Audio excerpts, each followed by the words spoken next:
ಕೆಟ್ಟ ನೆನಪುಗಳು ಹೆಣವಿದ್ದಂತೆ ಒತ್ತುಕೊಂಡು ತಿರುಗುವಷ್ಟು ಭಾರ. ಅವುಗಳನ್ನು ಸುಟ್ಟು ಬಿಡಬೇಕು.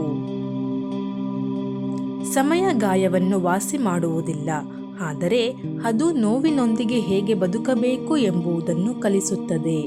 ನೋವನ್ನು ಬಹುಕಾಲ ಅನುಭವಿಸುವುದು ಸಹ ಒಂದು ಪಾಠ.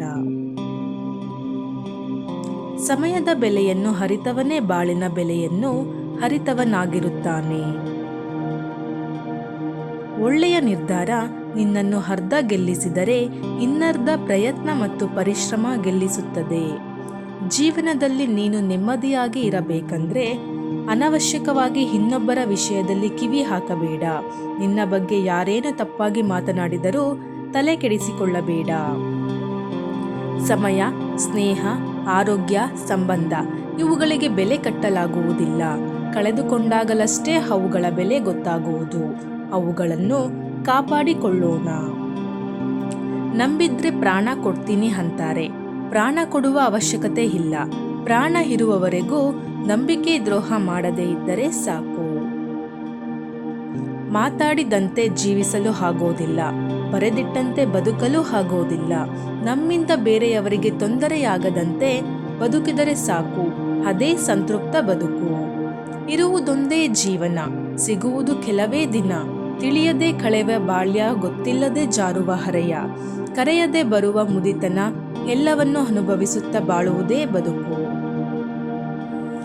ಕೊಂಕು ಸೃಷ್ಟಿಯಲ್ಲಿ ಇಲ್ಲ, ನೋಡುವವರ ದೃಷ್ಟಿಯಲ್ಲಿದೆ. ನಂಬಿಕೆ ಇಲ್ಲದ ಕಡೆ ಬೆರೆತು ಬಾಳುವುದಕ್ಕಿಂತ ಮರೆತು ಬಾಳುವುದೇ ಉತ್ತಮ.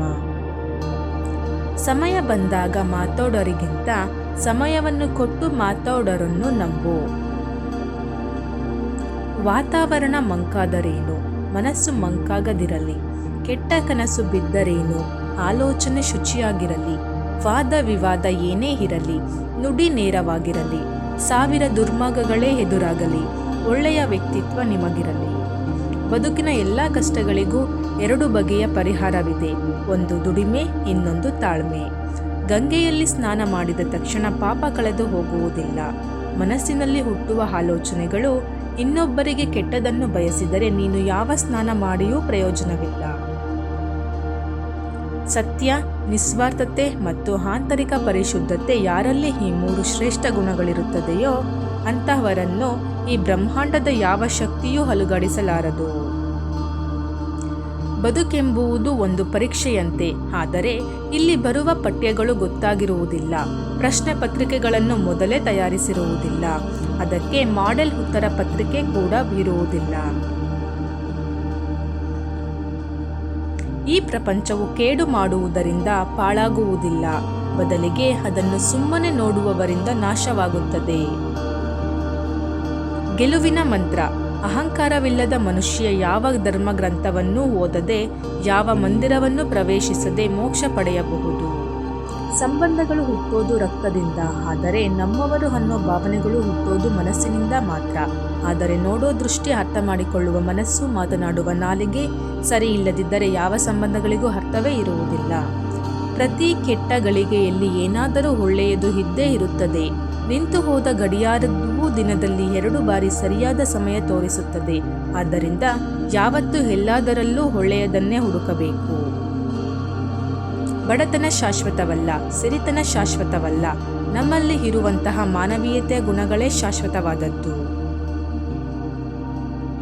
ಎಷ್ಟು ಓದಿದ್ದೇವೆ, ಯಾವ ಪದವಿ ಪಡೆದಿದ್ದೇವೆ ಎಂಬುದು ಮುಖ್ಯವಲ್ಲ. ನಿಜವಾದ ಶಿಕ್ಷಣ ಅಂದರೆ ಬೇರೆಯವರೊಂದಿಗಿನ ನಮ್ಮ ಮಾತು, ಸಂಸ್ಕಾರ ಮತ್ತು ನಡವಳಿಕೆ. ಇವೇ ನಮ್ಮ ವ್ಯಕ್ತಿತ್ವವನ್ನು ನಿರ್ಧರಿಸುತ್ತವೆ. ಸುಡುಗಾಡು ಸುಂದರವಾದರೇನು, ಅರಮನೆ ಸ್ವರ್ಗವಾದರೇನು. ಮನುಷ್ಯನ ಮನಸ್ಸೇ ಹದಗೆಟ್ಟು ಖುಷಿಯನ್ನು ಕಾಣದಿದ್ದಾಗ ಎಲ್ಲವೂ ಶೂನ್ಯ. ಬದಲಾವಣೆಯ ದಾರಿ. ಮನುಷ್ಯ ನಿಜವಾದ ಬದಲಾವಣೆ ಆಗುವುದು ಅವನಿಗೆ ಅವಮಾನ, ಅಪಮಾನ ಅಲ್ಲದೆ ಅವನ ಮನಸ್ಸಿಗೆ ಸಹಿಸಿಕೊಳ್ಳಲಾಗದ ಪೆಟ್ಟು ಬಿದ್ದಾಗ ಮಾತ್ರ. ಮನುಷ್ಯ ಬದಲಾವಣೆಯ ದಾರಿಯನ್ನು ಹಿಡಿಯುತ್ತಾನೆ. ಬರಹಗಾರರಿಗೆ ಆತುರ ಇರಬಾರದು.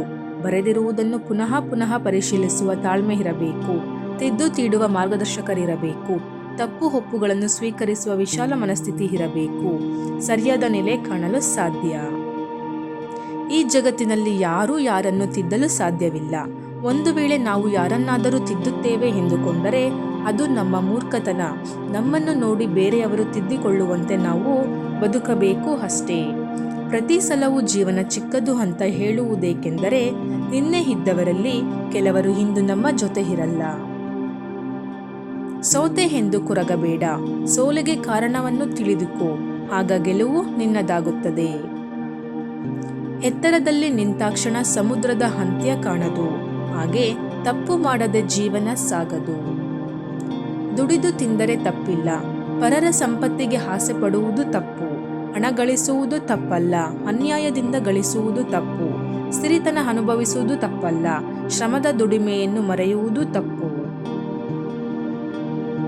ಈ ಪ್ರಪಂಚವು ಕೇಡು ಮಾಡುವವರಿಂದ ಪಾಳಾಗುವುದಿಲ್ಲ, ಬದಲಿಗೆ ಅದನ್ನು ಸುಮ್ಮನೆ ನೋಡುವವರಿಂದ ನಾಶವಾಗುತ್ತದೆ.